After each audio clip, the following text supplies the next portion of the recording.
Imagine a secret that could end a war, locked away in a machine that changes its code every single day. This isn't a movie plot.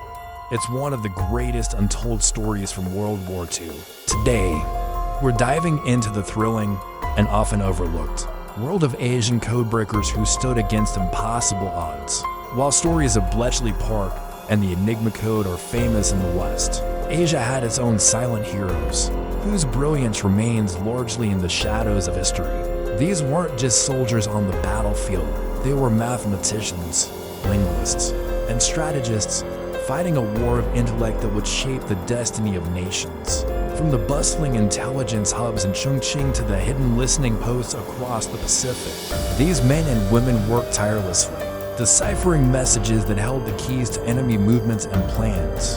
Their story is one of incredible genius, immense pressure, and quiet sacrifice. So, get ready, because we're about to uncover the forgotten tales of Asia's code-breaking legends, whose work saved countless lives and turned the tide of the war in the East. Let's start our journey in China. During the heart of the Second Sino-Japanese War, the Japanese military used a series of incredibly complex codes, known collectively as the Purple Code by American intelligence. But long before the Americans cracked it, Chinese codebreakers were already locked in a fierce intellectual battle. At the forefront of this was a man named Kai Buzhou. He was a brilliant mind, a polyglot who could effortlessly switch between languages. But his true talent lay in seeing patterns where others saw only chaos. The Japanese codes weren't just simple substitution ciphers. They were sophisticated, multi-layered systems. The primary challenge was their sheer complexity and the frequency with which they were changed. Imagine trying to solve a new, impossibly difficult puzzle every single day, knowing that millions of lives depended on you finding the solution. The Japanese military used a system that combined a base codebook with a daily key, meaning the encryption was constantly evolving. It was like trying to hit a moving target in the dark. Kai Buzhou and his team didn't have supercomputers or advanced machinery like their counterparts in Europe. They had their minds, pencil, paper, and an unwavering determination.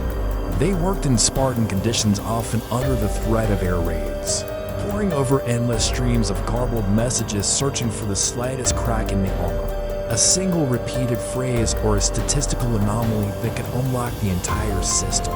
Their work was painstaking, tedious, and mentally exhausting, a true testament to human resilience and intellect. So how did they do it? Kai Buzhou's genius wasn't just about raw intelligence. It was about perspective.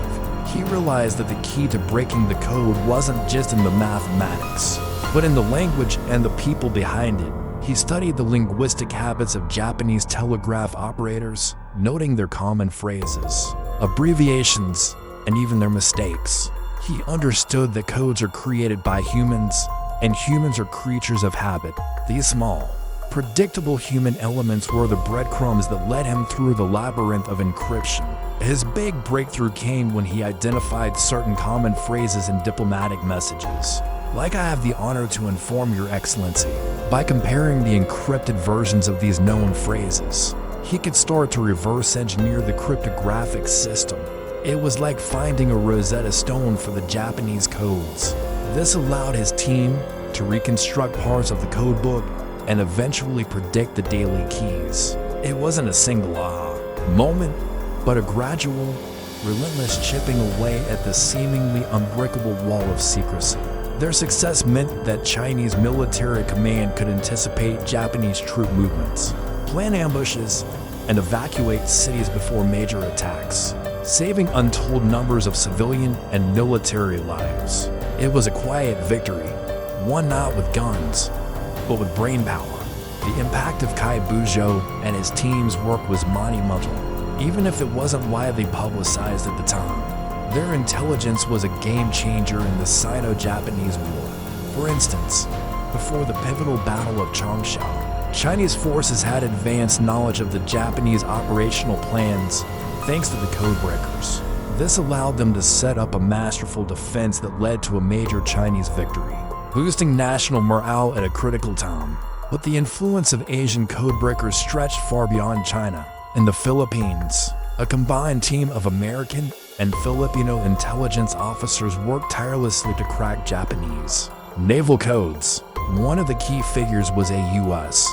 Navy officer named Joseph Rockford, but his team was a diverse group, including brilliant Filipino analysts whose local knowledge and linguistic skills were invaluable. They operated from a damp, cramped basement in Pearl Harbor, nicknamed the Dungeon. Their most famous contribution came before the Battle of Midway. They intercepted messages pointing to a major Japanese naval operation, but the target was only identified by the codename AF. Washington was skeptical, believing the target was elsewhere. Rocheford's team, however, was convinced AF was Midway at all. To prove it, they devised a clever trick.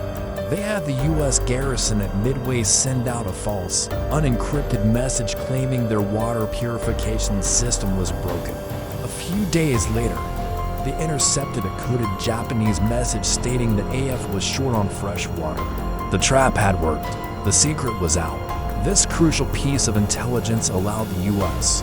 Pacific Fleet under Admiral Nimitz to prepare an ambush. The resulting American victory at the Battle of Midway is widely considered the turning point of the war in the Pacific.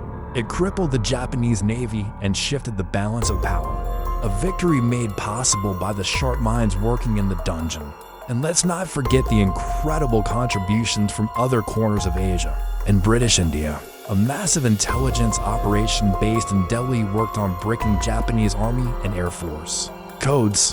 This unit, comprised of British, Indian, and other allied personnel, played a crucial role in the Burma campaign. Their intelligence helped General Slim's 14th Army, a multinational force with a large number of Indian soldiers, to outmaneuver Japanese forces in the dense jungle terrain. The ability to know the enemy's supply lines, patrol routes, and planned assaults was vital and one of the most brutal theaters of the war. These unsung heroes, from various national and cultural backgrounds, united by a common purpose, demonstrated the incredible power of collaboration in the face of a common threat. Their work not only secured victory on the battlefield, but also forged bonds of mutual respect and shared achievement. Think about it for a moment. What if these codes had never been broken? The war in Asia could have dragged on for several more years. The Battle of Midway might have been a catastrophic defeat for the Allies, and the map of the modern world might look entirely different. The quiet work of these analysts in hidden rooms across Asia literally altered the course of history. Yet their names are rarely found in our textbooks. They are the hidden heroes, the intellectual giants on whose shoulders victory was built. Their legacy isn't just in the battles they helped win, but in the powerful reminder that the greatest weapon is often the human mind. They prove that courage isn't just about facing fire on the battlefield. It's also about facing an impossible problem day after day, with nothing but your intellect and an unyielding belief that it can be solved. What other hidden stories from history do you think deserve to be told? Let me know in the comments below. The world is full of unsung heroes whose contributions have shaped our lives in ways we can barely imagine. If you found the story of Asia's forgotten codebreakers as fascinating as I did, please give this video a thumbs up and hit that subscribe button. We have so many more incredible stories from the shadows of history to share with you. Thanks for watching, and we'll see you in the next one.